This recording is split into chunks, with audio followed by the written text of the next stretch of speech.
পার্শ্ববর্তী দেশ প্রতি পদে পদে প্রতি মুহূর্তে তারা নাশকতার বিভিন্ন প্রচেষ্টা তারা চালাবে। তাদের অধ্যত্ত এমন পর্যায়ে তারা চট্টগ্রামকে ভারতের অংশ বলে দাবি করবে বলেছে। এই পরিমাণ তাদের অধ্যত্ত গেছে। তো আমরা আমাদের নিহিত শক্তি, তারুণ্যের শক্তি নিয়ে আমরা এটাই বলবো যে ঠিক আছে, তোমরা যদি চট্টগ্রাম দাবি করবে কি কারণে, তোমরা যদি ওইটা দাবি করতে পারো তাহলে আমরাও দাবি করব আমাদের নবাব সিরাজউদ্দৌলার বাংলা বিহার উড়িষ্যা ফেরত দাও আমাদেরকে।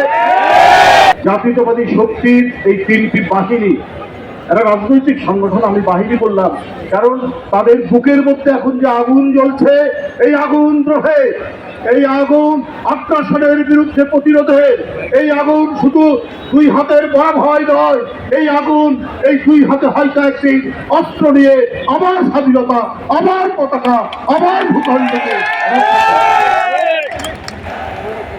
নানা অপপ্রচার আর অপতথ্য দিয়ে ভাসিয়ে দেওয়ার চেষ্টা করছে। কিন্তু লাভ কি তাতে?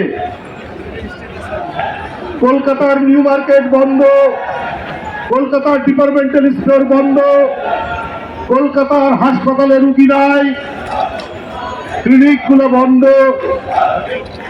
তাতে আপনাদের আনন্দ হতে পারে, আমাদের এখানে কোনো ধরনের ভ্রুক্ষেপ নেই। ভারতে যায় মানুষ চিকিৎসা করার জন্য, টুকটাক কেনাকাটার জন্য। এটাই কারণে যে একটি বড় দেশ, একটা ট্যুরিজম হয়, একটা বেড়ানোর সুযোগ থাকে। বাংলাদেশে আপনারা মনে করেছেন এখানে হাসপাতাল নেই? আপনারা যে সমস্ত জায়গা থেকে পড়াশোনা করেছেন, বিশেষ করে চিকিৎসা বিদ্যায় ইউরোপ, আমেরিকা, আমাদের চিকিৎসকরাও তো সেখান থেকে পড়ে আসছে। এভারসিএস, এমআরসিপি, সেই গ্লাসগো, লন্ডন, আমেরিকা, অস্ট্রেলিয়া, বিভিন্ন জায়গা থেকে তারা পড়ে আসছে। তো চিকিৎসক তো আমাদের কোনো অভাব নেই। আমাদের মেডিকেল কলেজ অসংখ্য, সরকারি এবং বেসরকারি মিলিয়ে। ওরা মনে করেছে আমরা বোধহয় একেবারে বাস ছাড়ের মতো।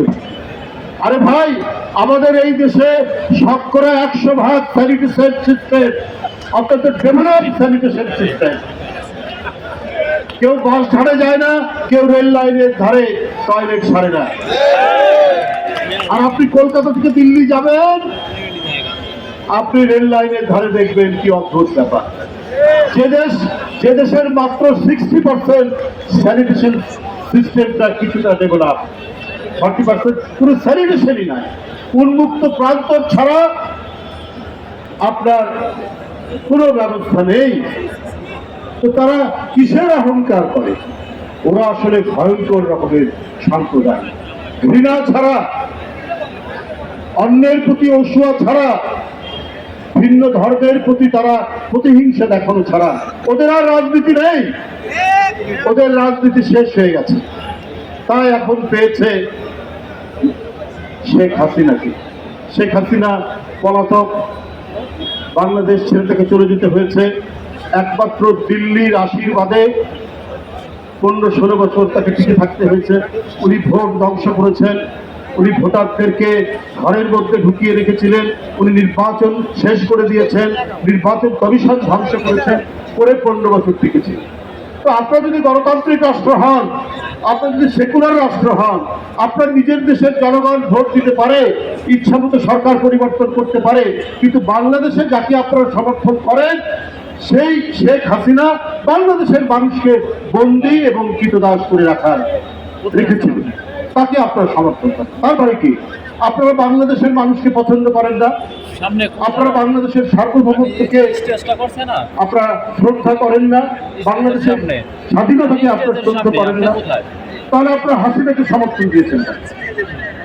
এই 15 বছর জনগণের প্রবল ক্রোধের কাছে হাসিনা পালিয়ে গেলেন। সেই হাসিনাকে ফেরানোর জন্য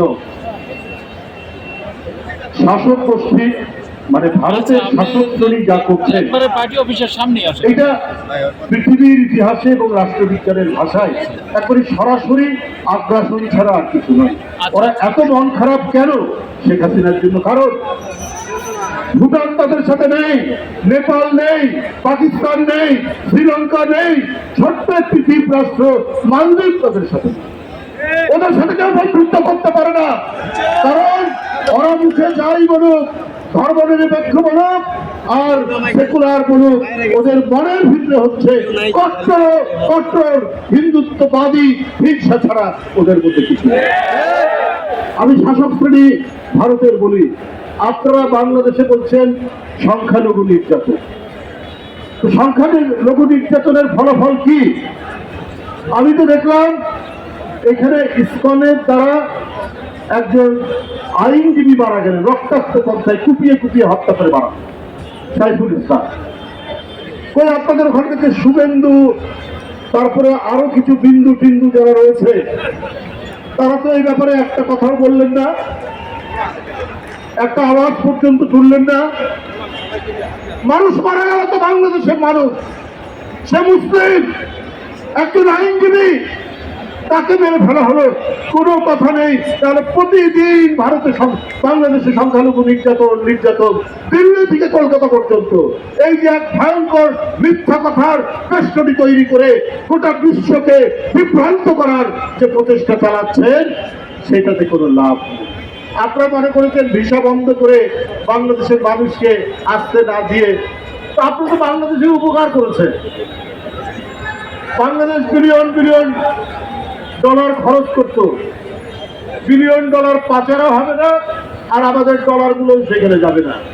যে সমস্ত আমরা খাদ্যপণ্য আনতাম, চাল, পেঁয়াজ, চিনি, রসুন, আদা, এখন দেশের লোকরা তারা আরো বেশি প্রচেষ্টা দিয়ে, শ্রম দিয়ে সেগুলো উৎপাদন করবে, আমাদের ডলার সেখানে যাবে না, আমাদের ফরেন রিজার্ভ আরো বাড়বে, সেটা তো আমাদেরই লাভ হলো। আগে গ্লোবালাইজেশনের কারণে এই ঠিক আছে, যে দেশের উদ্বৃত্ত বেশি সেখান থেকে কিনে নিয়ে আসা হবে আমাদের কাছ থেকেও। আমাদের বাংলাদেশে যে উন্নত মানের এবং সুস্বাদু ইলিশ মাছ পাওয়া যায়, সেই ইলিশ মাছের জন্য ভারতের লোকরা কাতর হয়ে থাকে যে বাংলাদেশের ইলিশ। তো বাংলাদেশের ইলিশ নেন কেন? বাংলাদেশের ইলিশের জন্য আপনাদের প্রাণ একেবারে ফেটে যায়। বন্ধুরা আমার, এরা হচ্ছে অত্যন্ত, আমি আগেই বলেছি, বিদ্বেষ পরায়ণ। এরা বাংলাদেশের মানুষকে মোটেই পছন্দ করে না। আজকে যে বিদ্যমান পরিস্থিতি, আজকে যে এই যে ভিসা বন্ধ করে দেওয়া, আমাদের সীমান্ত সমস্ত কিছু বন্ধ করে দেওয়া, আমি বলেছি কিন্তু আরো ভালো, কারণ আপনাদের ওখান থেকে ফেন্সিডিল আসতো, সে ফেন্সিডিল আসবে না, ইয়াবা আসতো, সেই ইয়াবা আসবে না। আপনারা এটা নানাভাবে এগুলো পাচার করতে, সেই দিক থেকে বাংলাদেশ আরো বেশি আপনার তার যে তরুণ সমাজ, যুব সমাজ আরো প্রস্ফুটিত হয়ে। যাই হোক, আজকের এই যে তিনটি সংগঠন, যুবদল, স্বেচ্ছাসেবক দল, ছাত্র দল, এটি শান্তিপূর্ণ প্রতিবাদ। এই শান্তিপূর্ণ প্রতিবাদের পদযাত্রা অত্যন্ত সুশৃঙ্খলভাবে থাকবে, কারণ পার্শ্ববর্তী দেশ প্রতি পদে পদে, প্রতি মুহূর্তে তারা নাশকতার বিভিন্ন প্রচেষ্টা তারা চালাবে। তাদের অন্তত এমন পর্যায়ে তারা চট্টগ্রামকে ভারতের অংশ বলে দাবি করবে বলেছে, এই পরিমাণ তাদের অন্তত গেছে। তো আমরা আমাদের মিলিত শক্তি, তারুণ্যের শক্তি নিয়ে আমরা এটাই বলবো যে ঠিক আছে, তোমরা যদি চট্টগ্রাম দাবি করবে কি কারণে, তোমরা যদি ওইটা দাবি করতে পারো, তাহলে আমরাও দাবি করব আমাদের নবাব সিরাজউদ্দৌলার বাংলা, বিহার, উড়িষ্যা ফেরত দাও আমাদেরকে, আমাদেরকে ওইটা ফেরত দিতে হবে, আমরা ওইটার জন্য দাবি করছি। এই সমস্ত ফাঁপা এবং ফাঁকা আওয়াজ দিয়ে কিছু হবে না। আমরা একেবারে নিরলম্ব নই, অবলম্বনহীন নই। আমরা বাংলাদেশের মানুষ, আমরাও সর্বোচ্চ প্রযুক্তি ব্যবহার করতে জানি। আমরা আমাদের দেশকে রক্ষা করার জন্য আকাশ, পাতাল, ভূমি, পানি, প্রত্যেকটি জায়গায় আমাদের যে শক্তি, আমাদের যে সশস্ত্র বাহিনীর, আইনসঙ্গত বাহিনীর যে শক্তি, সেই শক্তিও কিন্তু কম নয়। 18 কোটি দেশের মানুষ, আমরা প্রত্যেকটি দিক থেকে আমরা এই দিল্লির আগ্রাসনকে প্রতিহত করতে আমরা প্রত্যেকেই প্রস্তুত রয়েছি। বন্ধুরা,